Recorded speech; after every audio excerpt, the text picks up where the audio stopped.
मधुबनी महोत्सव में सेकुआ लिट्टी भाटा चोखा छो छोरे भाटा चोखा भाटा के चोखा छो हाँ बैगन के हाँ ये भाटा बैगन में अंतर नहीं बुझे 2 प्लेट बनावे लिट्टी 1 नंबर यहाँ के इमहर बना रहा है दही और नेबो छोड़ा 2टा यहाँ के लिट्टी यह जे भाटा वाला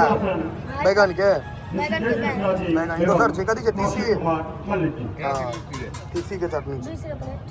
लावन बढ़ेबे ना है मधुबनी महोत्सव बढ़ा रही लिट्टी कैसे दै छै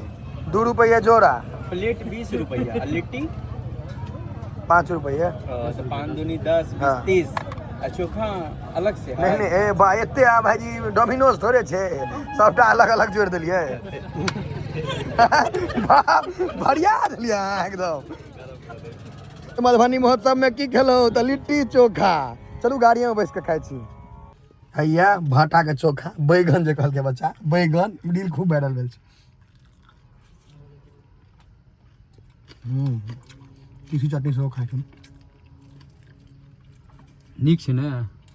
बिहार से बाहर सब जगह बिहार में खाली लिट्टी टा खाना है और किसी बिहार से बाहर करो लिट्टी चोखा खाते होगे लिट्टी चोखा खाते ही हैं बहुत चीज़ खाते हैं मिथिला में आइए दिमाग खराब हो जाएगा।